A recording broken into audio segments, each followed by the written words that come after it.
हरे कृष्णा। भगवत गीता अध्याय 2 श्लोक 71 और 72। श्लोक 71। विहाय कामान यह सर्वान पुमान चरति निस्पृहः निर्ममः निरअहंकारः सह शांतिम अधिगच्छति। अर्थात जिस व्यक्ति ने इंद्रिय तृप्ति की समस्त इच्छाओं का परित्याग कर दिया है, जो इच्छाओं से रहित रहता है और जिसने सारी ममता त्याग दी है तथा अहंकार से रहित है, वही वास्तविक शांति प्राप्त कर सकता है। व्याख्या। निस्पृह होने का अर्थ है इंद्रिय तृप्ति के लिए कुछ भी इच्छा न करना, इस शरीर को मिथ्या ही आत्मा माने बिना तथा संसार की किसी वस्तु में कल्पित स्वामित्व रखे बिना श्री कृष्ण के नित्य दास के रूप में अपनी यथार्थ स्थिति को जान लेना कृष्ण भावनामृत की सिद्ध अवस्था है।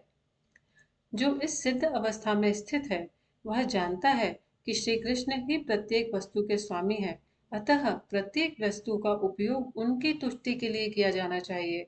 अर्जुन आत्मतुष्टि के लिए युद्ध नहीं करना चाहता था, किंतु जब वह पूर्ण रूप से कृष्ण भावना भावित हो गया तो उसने युद्ध किया, क्योंकि कृष्ण चाहते थे कि वह युद्ध करे।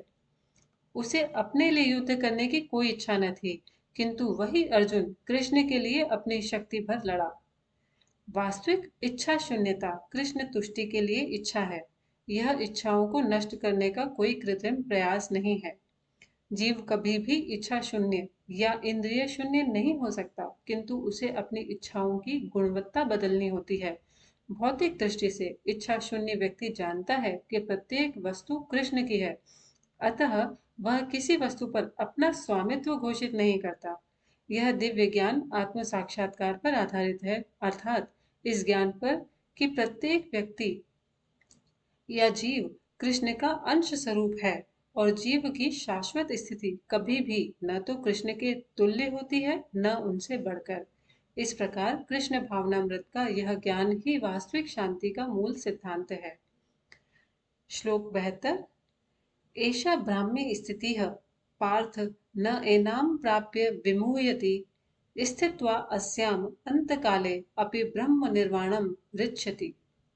अर्थात यह आध्यात्मिक तथा ईश्वरीय जीवन का पथ है जिसे प्राप्त करके मनुष्य मोहित नहीं होता।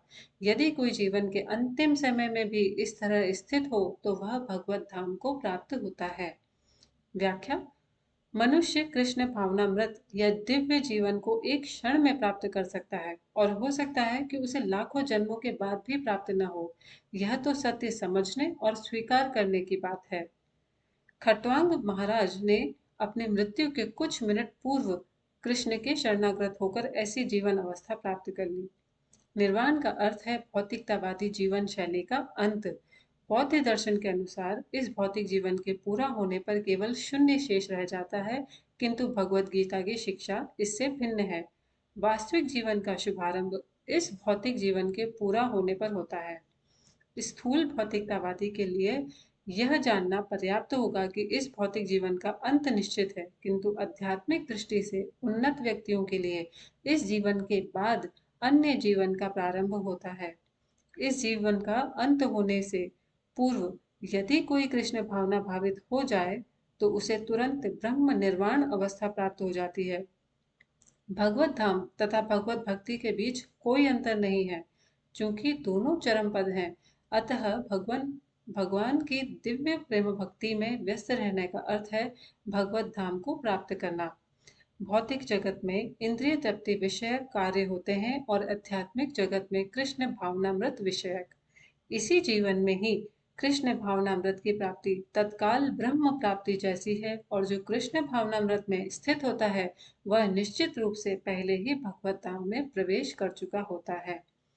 भगवत गीता में भगवत भक्ति को मुक्त अवस्था माना गया है, अतः ब्राह्मी स्थिति भौतिक बंधन से मुक्ति है। इसके साथ ही भगवत गीता का दूसरा अध्याय समाप्त होता है। हरे कृष्णा। इस वीडियो में और इस चैनल के बाकी सभी वीडियोस में भक्ति वेदांत स्वामी प्रभुपाद द्वारा लिखी गई भगवत गीता यथारूप को पढ़ा गया है। अगर इन श्लोकों को सुनकर भगवत गीता पढ़ने में आपका इंटरेस्ट या क्यूरियोसिटी जागृत होती है तो आप इस बुक को ज़रूर पढ़ें। ये बुक इस्कॉन टेम्पल के बुक स्टोर्स पर, अदर बुक स्टोर्स पर या ऑनलाइन प्लेटफॉर्म्स जैसे कि अमेजोन या फ्लिपकार्ट पर भी अवेलेबल है।